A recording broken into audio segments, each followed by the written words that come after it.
ના રોજ આપના સમાજના ભાઈ શ્રી મનીષભાઈ કે જેઓ મેડિકલ ડિપાર્ટમેન્ટમાં સેવા આપી રહ્યા છે, પરંતુ એમને આ સહયોગ હોસ્પિટલની સામે આટલામાં કોઈ નાસ્તાની લારી ન હતી, તો એમને ઉમદા વિચાર ઉત્પન્ન થયો કે ગણેશ વિસર્જન બાબા ગણેશ બાપજીના નામે આ હોટલનું ઉદ્ઘાટન થયું। એ પ્રસંગે ઉપસ્થિત તમામ આમંત્રિત મિત્રો, કહેવતમાં કીધું છે ને, કીડીને કણ ને હાથીને મણ। આજે આ હોસ્પિટલમાં ઘણા દર્દીઓ આવતા હોય, એમને ફળફળાથી નાસ્તો ઘરેથી બધા લઈને આવતા હોય, પણ યોગાનો યોગ કુદરતી એમને સદબુદ્ધિ આપી અને આ તબક્કે આ હોટલનું નિર્માણ થયું।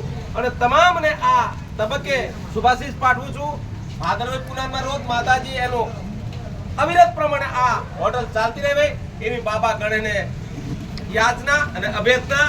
જય બાબા ગણેશ, કહોળ રાખતી બાપ। ધન્યવાદ ગુરસિંહભાઈ। અમારા મગન મહારાજ બી ઉપસ્થિત છે અને આજે ભાદરવી પૂનમ એટલે અંબાજીનો મેળો। અંબાજી માતા એ શક્તિનો અવતાર છે, એટલે જ આજે આપણે નાનકડી બાલિકા જે મનીષભાઈની ભાણી છે એ શક્તિનો અવતાર છે। અંબાજીનો મેળો હોવાથી શક્તિના હાથે રિબિન કાપી દુકાનનું ઉદ્ઘાટન કરવામાં આવ્યું છે। તો આ પ્રસંગે અમારા મગન મહારાજ બી બે શબ્દ કહે એવી વિનંતી। જય સદગુરુ મહારાજ।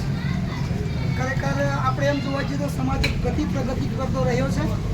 આજે ગણેશ બાપજીના નામની અહીંયા રેસ્ટોરન્ટ તરીકે કોઈકને કોઈક હમણાં અગાઉ વક્તાશ્રી કહ્યું એમ કે ભાઈ કર્ણ ને મનની વાતો કરીએ। આપણો સમાજ કર્ણ કરી ભેગો કરતો છે, કર્ણ પહેલેથી પૂછતો આવે છે।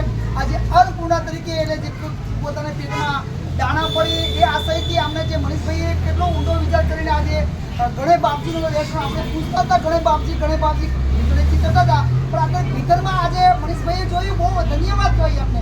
અને ખરેખર આજે પૂનમનો દિવસ પાછો, અને પૂનમ એટલે પૂર્ણ કળાથી ચંદ્ર ખીલી ઉઠે, અને એ પાછું જોવા જઈએ તો ગ્રહણ પણ છે। ઘણા ગ્રહણને અપશુકન માને છે, પણ અમે ગ્રહણને શુકન માનીએ છીએ। કેમ તો એ બધું મિલન યોગની થાય હોય, સૂર્યચંદ્રનો જો મિલન યોગ ન થતો હોય તો આ ધાન્યકળી પૃથ્વી પર ઉગી પણ ન નીકળે। આવો આ કુદરતી નિયમ છે। એટલે આપણે અહીંયા મિલન કરીએ છીએ પતિ પત્નીનું, પણ ઉપર પણ બ્રહ્માંડમાં મિલન યોગ છે। આવા પ્રસંગે જ્યારે એમને કોઈ ચોગડું પણ નડ્યું નહીં, સમાજ માટે આ ખરેખર અન્નપૂર્ણા ક્ષેત્ર ખોલ્યું એ બદલ એમને કોટી કોટી બંધી પણ છે। અને આપ પધારેલા ખૂણે ખાજરથી આમંત્રણને માન આપી આપ સૌને જય સદગુરુ। ખૂબ ખૂબ ધન્યવાદ મહારાજને। અને યોગની વાત કરી છે, અને એના દોષમાંથી ટળવા માટે વડીલોના આદેશ પ્રમાણે અને અનુભવ પ્રમાણે એક ડાબનો ઉપયોગ કરવામાં આવે છે। કોઈકને એમ લાગે કે ચંદ્રગ્રહણ છે અને અજ્ઞાની અવસ્થામાં ભૂલે ચૂકી જાણતા અજાણતા કોઈ ભૂલ થઈ હોય અને કોઈ દોષ લાગતો હોય તો દોષમાંથી મુક્ત થવા સારું ડાબ અને કાળા તરફની પૂજા કરી નિર્વિઘ્નપણે આ ધંધો અવિરત ચાલ્યા કરે એવી પ્રાર્થના હશે।